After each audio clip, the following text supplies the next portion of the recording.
Hello, everyone, and welcome to the Elevate Your Equity podcast, where investors with a special emphasis on couples begin, continue, and deepen their journey to financial freedom together using the powerful vehicle of real estate investing to do it. And today, we've got Tony Castronovo, founder and managing partner of Novo Multifamily Group. He's a multifamily real estate investor with over 7 years of experience in acquisition, underwriting, contract negotiation, due diligence, syndication, capital raising, construction renovations, operations, asset management, and overall asset strategy implementation. He does it all. Tony is also a seasoned management consultant, previously with Ernst Young, big in the contracting world, utilizing 25 years of experience advising clients on project portfolio investment management, and he holds higher education degrees in engineering and construction management. Tony, it is an honor to have you on the show. How are you today? Thank you. Well, I feel tired actually with that long list of activities I do. So impressive, Tony. That's right. Well, thanks, Tony, for hopping on the show. We're very much looking forward to the conversation. We like to start out most of our conversations with how you got your spark in investing in real estate. Can you tell us a little bit about where the inspiration came from to get going? I think the spark was like 14, 15 years ago, maybe even longer than that. I don't know, before it was cool and sexy, on HGTV and all these flip and flop shows. And for some reason, I think I always had an interest in it.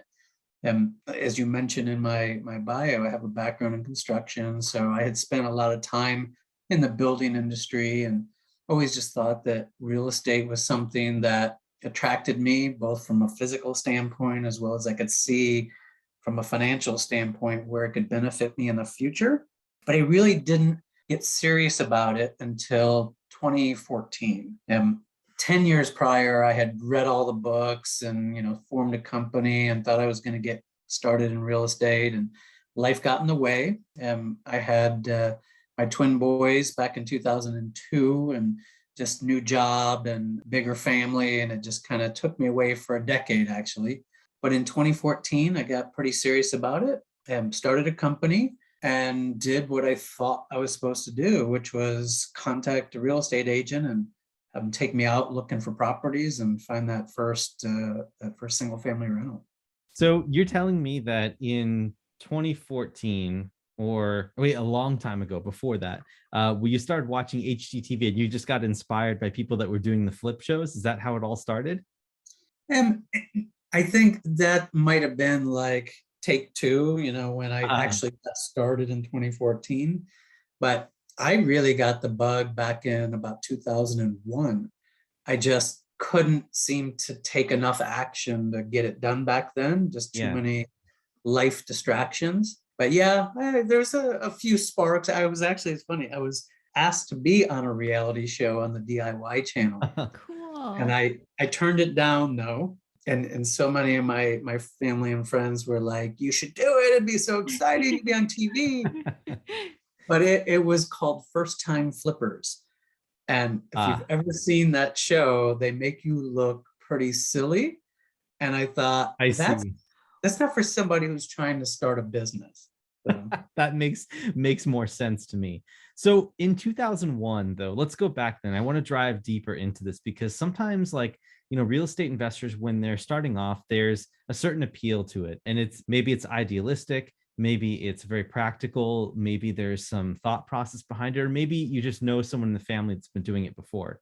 Back in 2001, what was that moment that you said, you know what, I need to start taking a look at this? What was your inspiration for all that?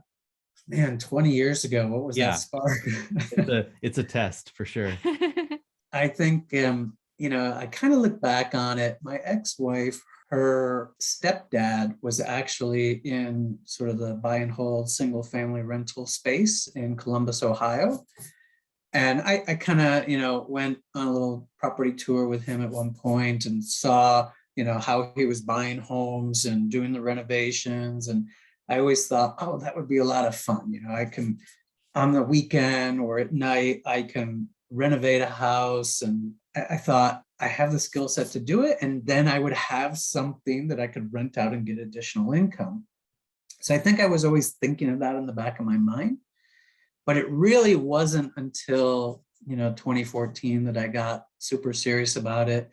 And actually, that was kind of a moment that I remember because a colleague of mine, we had been talking for a while. He told me about his grandfather that was kind of a blue collar worker at GE back in the day. And he started buying rental properties and ultimately worked his way through to multifamily, to a development company, formed a property management company, a brokerage. He basically just kept building businesses. And he wrote an autobiography. And so my friend colleague actually allowed me to get a copy of that book. I read through it. I thought, man, this is so cool. If a guy who's, putting in his time at GE can make a go at this and get to that level, I certainly can get close to that. Great. So can you talk to us a little bit about what you have going on right now? Obviously, we touched on a little bit on that in your bio, but let's talk about what you've been through to go from where you were back then to where you are right now. I'm not sure when this is going to air, but I may try to beat you to it because I haven't physically announced yet that I quit my job, my corporate job, after 25 years. I did that a couple of months ago, and I've been spending the last 2 months kind of exploring, deciding, do I want to get back in the corporate world? And I promised myself that if I did, it would be something that I really enjoy and not just for the paycheck. But the more and more I looked for that, the more and more I kept focusing on my own business and saying that my passion is truly in multifamily real estate. That's just something I think I made the call and said, I got to give this a try. And so my wife and I talked about it, and we basically said, you know what, let's get a 1-year runway on this thing. And if I'm living under a bridge in 12 months, then I'll go back and look for a job.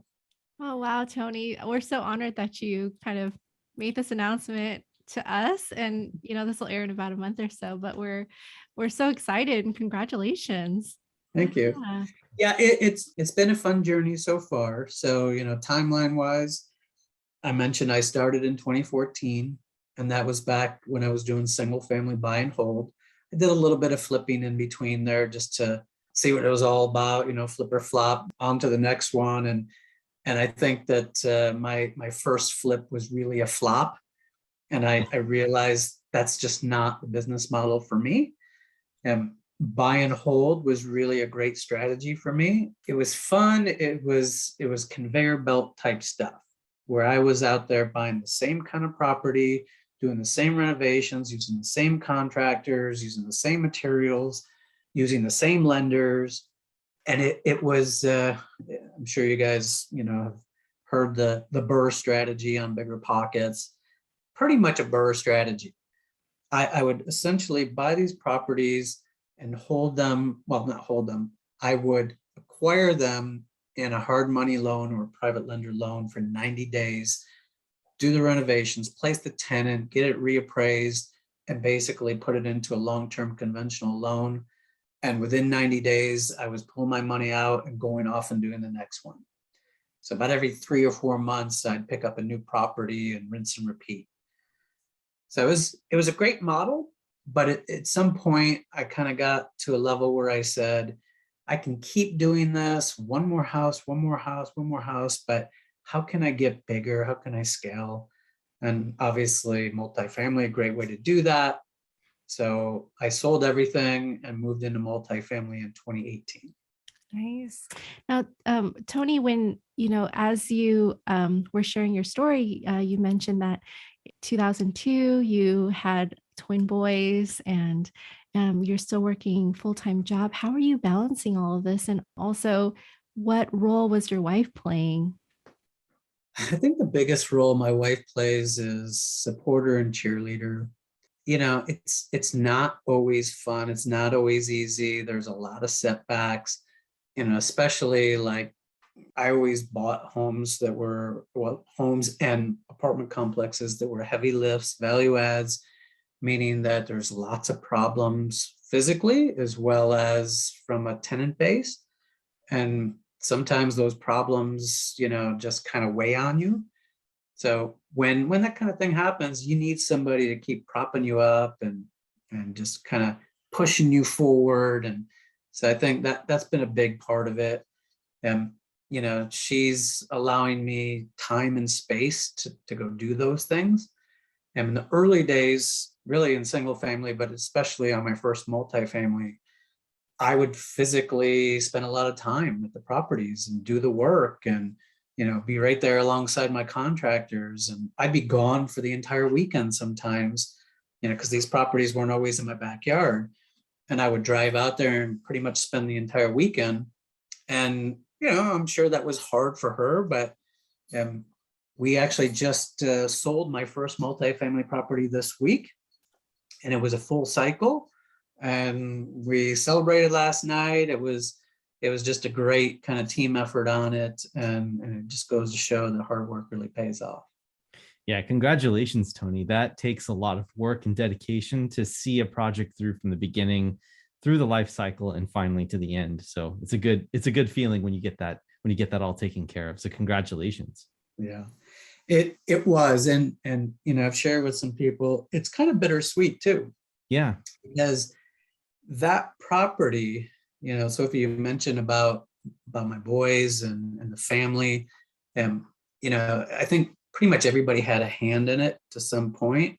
I mean, everything from my wife going out there and staging our model unit with my stepdaughters, and my boys out there helping me, dig a foundation and laying block to build a marquee sign, and, installing tile backsplash in my units, and just over the years, putting in a lot of sweat equity. So when we sold it, I mean, I love getting the paycheck, but, it was also a little sad to kind of see all of that move on and pass the baton. It sounded like it was a family investment, and in more ways than one, just more ways than just monetarily. And I can imagine how, like you said, bittersweet. That's the perfect word for it. How did you guys celebrate? Just out of curiosity.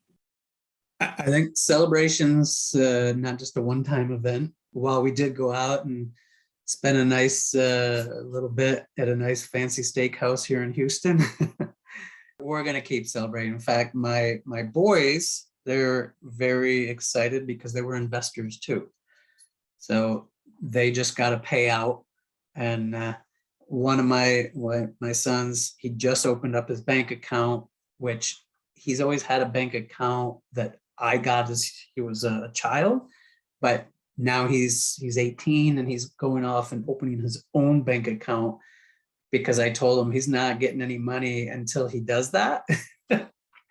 But they were investors, and I made 2 requirements before they could invest in that deal. First, I had to save up $1,000 each to be able to come in on that investment. So they work jobs and work with me and save their money. And then the second thing was they had to understand how a deal really works. Understanding a business plan, what a 5-year cash flow projection looks like, what's cash flow, what's equity, what's NOI. They had to understand all of those terms and structure. And they're not, MBA students at this point, but they got it. And they get statements and distributions every quarter, just like a regular investor. That's amazing. Yeah, great way to teach kids. Yeah. Can we go into that just a little bit more? Because I have a feeling that your kids have probably been involved in the process for a little bit longer than just, being investors over maybe a couple year period. Let's talk a little bit about that. How have your wife and kids been involved in your properties? And are these properties syndications? Are they joint ventures? How does that work out? So back in 2014, the first single family that we got, it was just like HGTV. I literally went the night before demo day and I bought a sledgehammer and I told the kids they were all going to get to beat up some cabinets, everything you see on TV.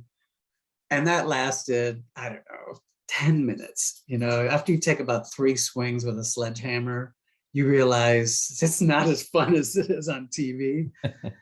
So, but everybody got involved. I mean, I had my stepdaughters, ripping up carpet and, hauling it out to the dumpster. And, We were busting up tile and just doing everything to kind of demo the property. And then over time to do some of the renovations. That first one, we did a full house renovation ourselves.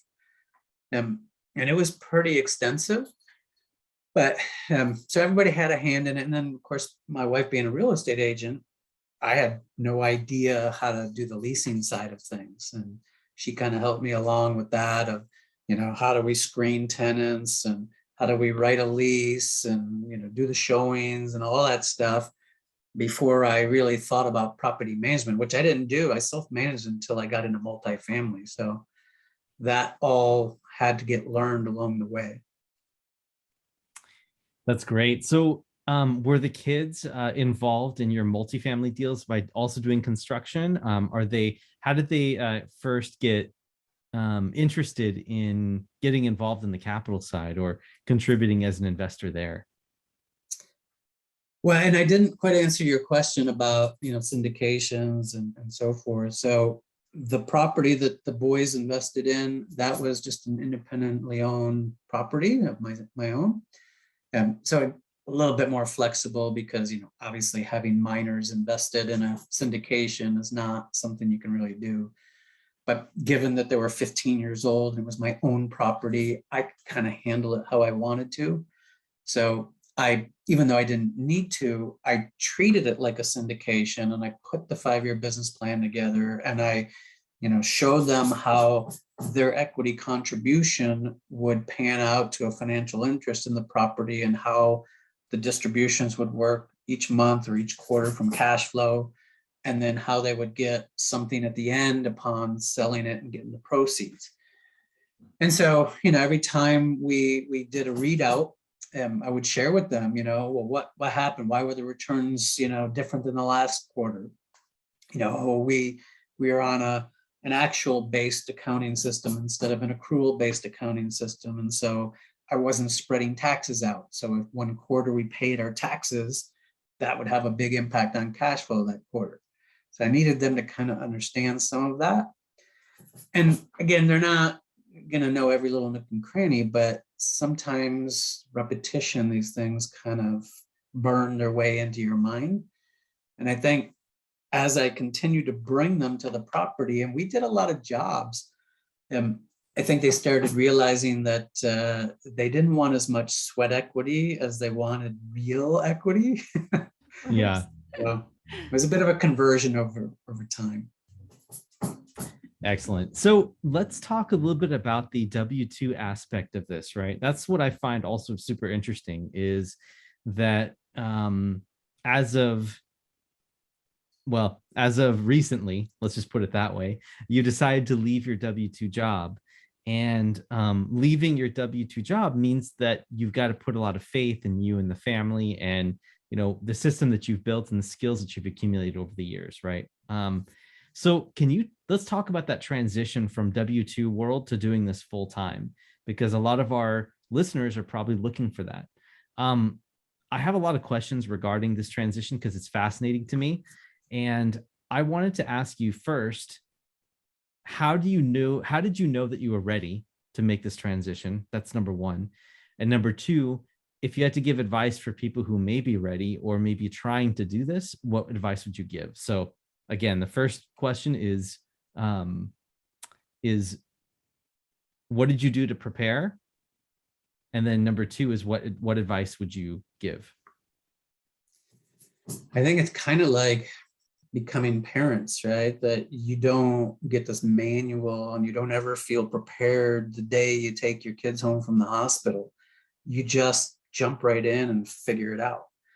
And so, for years, I always had this plan. I had a timeline. I was talking to my boss along the way saying, look, this is when I'm planning to exit. I was transparent with that. I didn't want to conceal that. And he always knew that I was in the real estate space.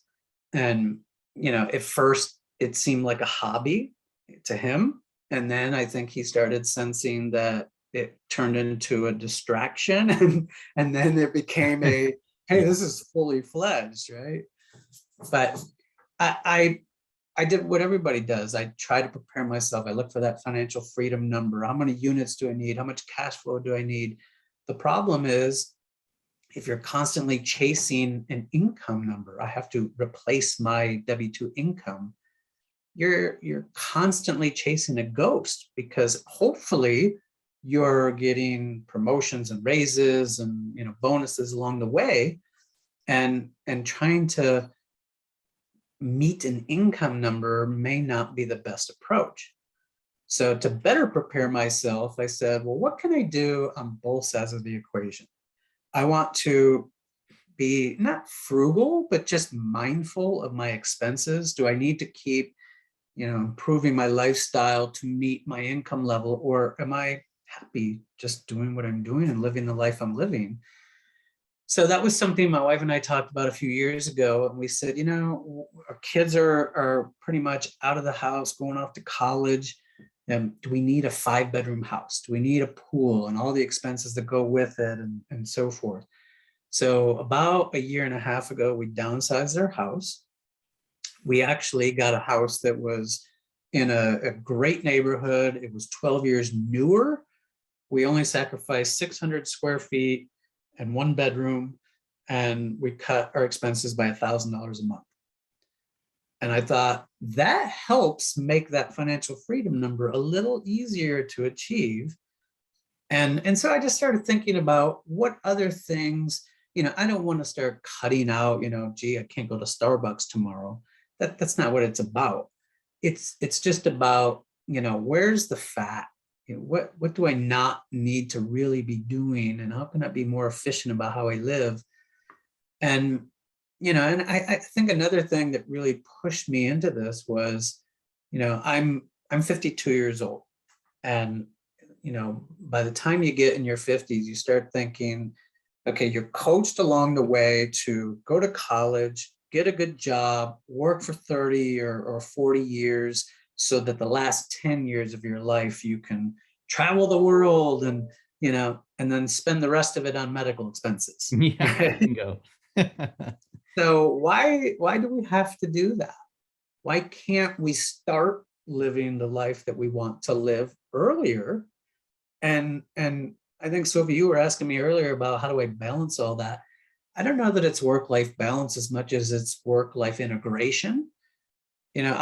I love working out of my home office, and I don't have to fight traffic and a commute, and can spend more time actually being productive and getting things done. And now that my boys are off to college, if I want to go on a Tuesday and go visit them, I just go. I don't have to go request a day off, ask permission. And, it's this freedom of time that's really driven me. Excellent. And for those who are looking to escape their full-time work, what tools would you say was influential in helping you get to the point where you could eventually make the leap? So I'm also a part of a real estate mentoring group. It's called Jake and Gina Wheelbarrow Profits. Maybe some of your listeners are familiar with that group.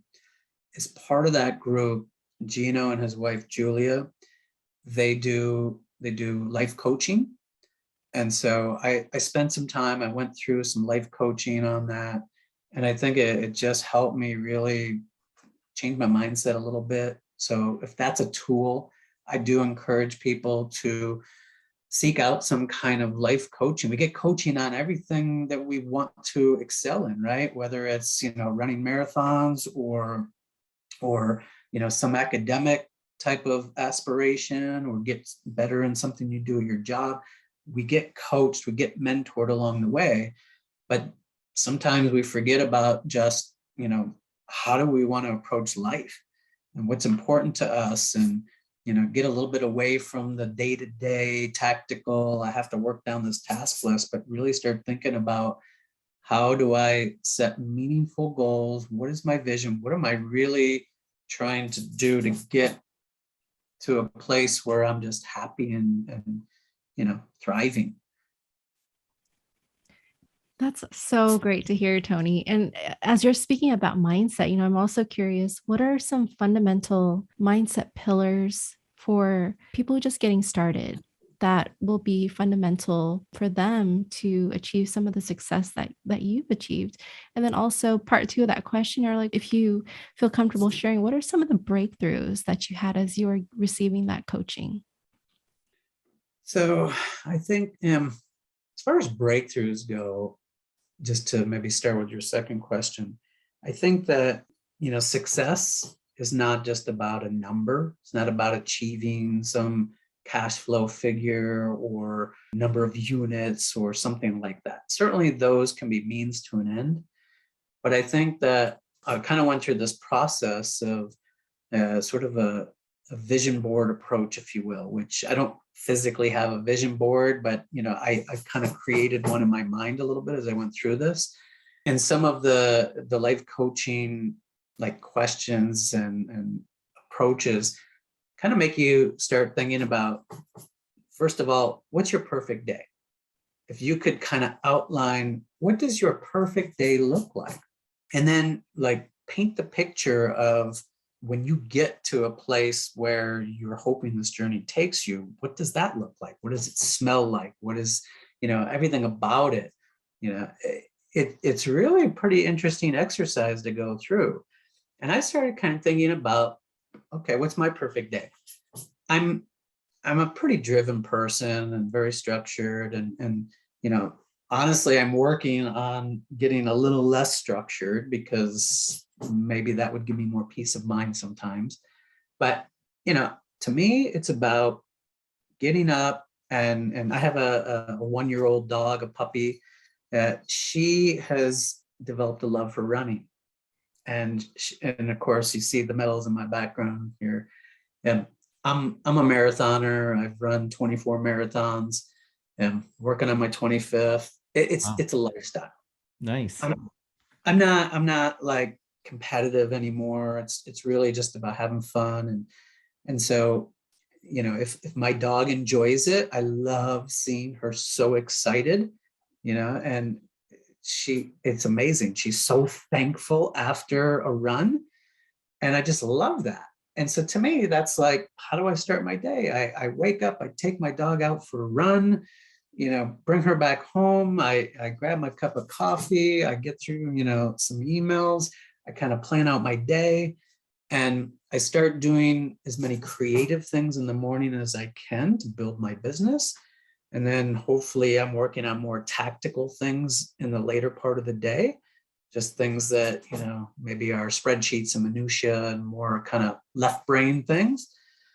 And then, I get to spend some time kind of winding down the day with my wife and, having dinner together and that sort of thing. And it's pretty simple, but where am I in all of this? Well, I'm somewhere in the mountains, perhaps of Colorado, where we can enjoy nature, both in the summer, the winter. Right now we live in Houston, Texas, so going outside in the summer is not really very pleasant. That's part of the visioning. And so that just means, how do we make that happen? So I'm an action guy. We are taking a road trip to Colorado in a couple of months, and we're taking the dog and we're going to explore a little bit. We've been there many times, but never with the mindset of we want to buy a place and have a second home. And, how do we make that happen? So it's not if, it's really when. Got it. Fantastic. Well, very cool. I love the vision that you've painted for us. And maybe a lot of people can draw some inspiration from that as well, as to designing what their day is going to look like and some things there to look forward to after the W-2, or even maybe during as well. It doesn't mean, even though you have a W-2, it doesn't necessarily mean that you have to put all those things on hold. So I want to ask you one last question before we head into our final segment of the show, which was, what superpower have you been able to develop to leverage into real estate success? And maybe this is something that you have personally, or maybe this is something you've developed in your W-2 work. Well, once you're in the multifamily space, and especially as you start scaling up in, say, the size of the asset, the complexity of the asset, that sort of thing, you start to realize that you can't do it alone. you need partners, you need team members, right? And so everybody has roles, and you kind of take the anatomy of a large real estate deal, and you've got everything from asset management to balance sheet partners to help you sign on the loan, to people who are bringing earnest money at risk and so forth. And for me, it's about raising capital, investor relations, and not because I feel I'm an expert at that. I mean, I feel I'm pretty good at it, but I just enjoy that part. I enjoy getting investors educated, getting them excited, investing with them, alongside them in a deal, and being a part of something greater, and helping them just get some financial freedom, and getting closer to whatever it is, retirement, or just the path that they want to be on. That gets me really juiced up. And I think that that's a superpower that I want to continue to cultivate. Yeah, excellent. I think that's fantastic. Having that teamwork ability to be able to tie everything all together is huge. And that's why we get paid to do what we do. And so we love doing it, and people are happy to pay us to give them access to these incredible opportunities that we can present for them. So that's fantastic. So we're about to head into the final segment of the show, unless, Sophie, you have one other question to ask.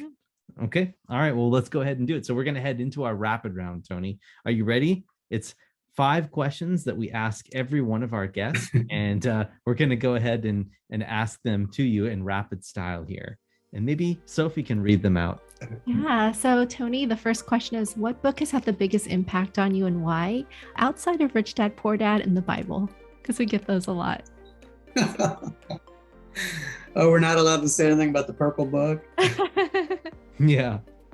Nah, I mean, obviously that book has had an impact on a lot of people, right? Lots of mindset stories there. I think actually there's a couple. I'm just gonna quickly mention 2 books. One is a Jake and Gino book. It's called The Honeybee. And I really thought that was a great story. It really is this whole concept of a new real estate investor, entrepreneur who really didn't understand, all these intricacies of building a team and partnerships and setbacks and how to move forward, and lots of analogies with how somebody cultivates a hive of bees and honey. And it was a really fun story, a great perspective on it. But another one that I really love is actually a book that a friend of mine wrote. His name is Chris Bostransky. He wrote a book called Renting from My 6-Year-Old.